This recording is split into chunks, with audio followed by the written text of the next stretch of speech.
Lihim ng liham.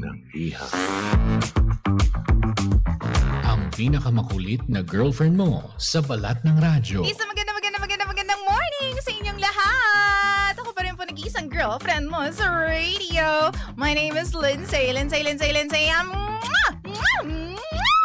Makulit pero may puso, handang makinig sa mga kwento mo. Alam mo, feeling ko kailangan mo na siyang iwan kasi it doesn't make sense. Ang kwento sa lihim ng liham.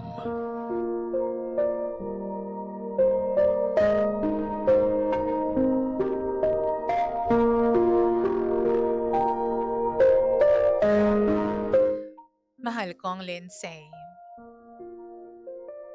Tawagin niyo na lamang po ako sa pangalang Vivian.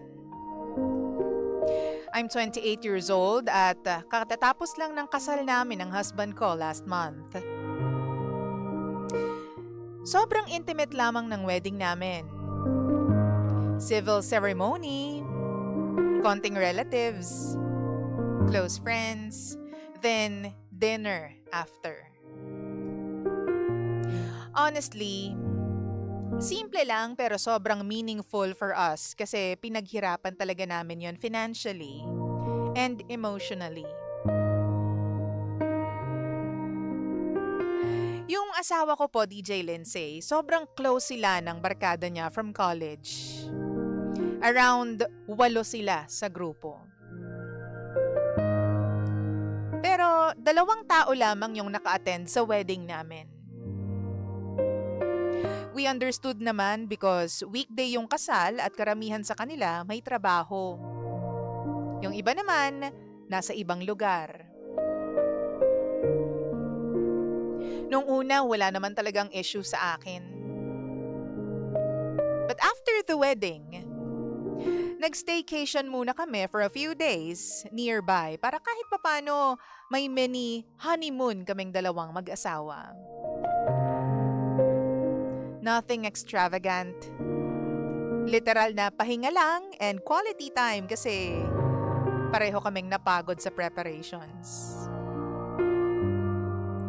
Then, on our second night there, around 10 p.m., DJ Lindsay, may nag-message sa asawa ko. Ito yung pinaka-close na kaibigan niya doon sa barkada nila. Ang sabi, nagsosorry daw kasi hindi naka-attend sa kasal. Tapos biglang nagyaya na pumunta kami sa apartment niya para i-celebrate daw yung wedding namin kasama ang ibang tropa. Yung mga hindi rin nakapunta, doon na lang daw kami mag-celebrate.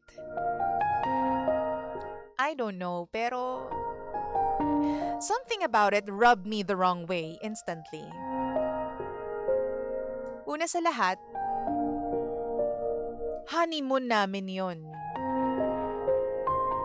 Pangalawa, bakit parang kami pa yung expected na bumiyahe para mag-adjust sa kanya?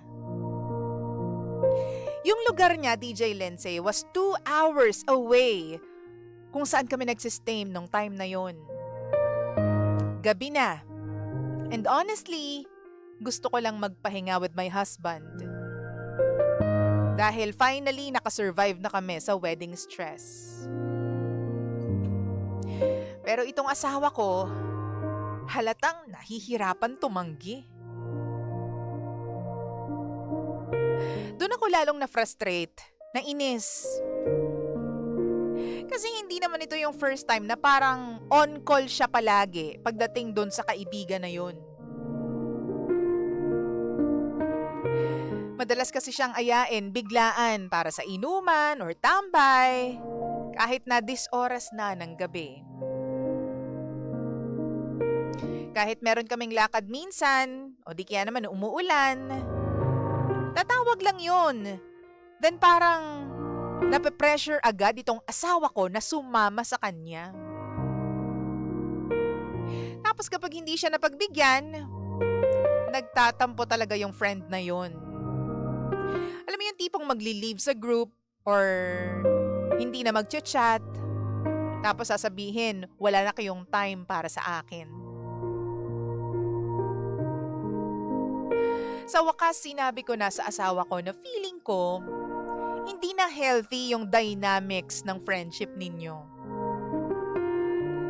Sabi ko sa kanya, parang masyado ka namang nasanay na available ka palagi dun sa kaibigan mo na yan, kahit anong mangyari.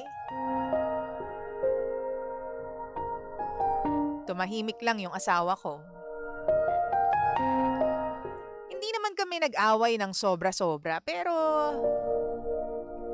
halata mong nagdadalawang isip siya at hindi niya alam kung sino yung pipiliin niya. Kasi nga, matagal na silang magkaibigan, tapos kami, kakakasal lang namin. Well, ang ending, hindi rin kami tumuloy. Yun nga lang, DJ Lindsay, parang ilang araw akong na-guilty. Feeling ko baka overprotective lamang ako because technically, nag-aaya lang naman yung tao. Pero kasi, may part sa akin na feeling ko, once you're married, dapat marunong na rin magrespeto yung mga kaibigan mo about sa boundaries nyo as a couple. Hindi yung parang kailangan accessible pa rin anytime. Hindi yung tipong kahit anong oras na lang tas gusto nyo ng kasama, hihilahin nyo yung asawa ko. Now, I'm wondering tuloy if sensitive lang ba talaga ako? O baka naman valid na ma-upset ako sa ganong sitwasyon. Sana po matulungan po ninyo ako. Kababago pa lang naming mag-asawa pero ayoko namang ito agad yung maging problema namin. Dapat masaya kami ngayon eh. Pero dahil dyan, medyo hindi tuloy kami okay. I want to be happy with my husband. I guess I want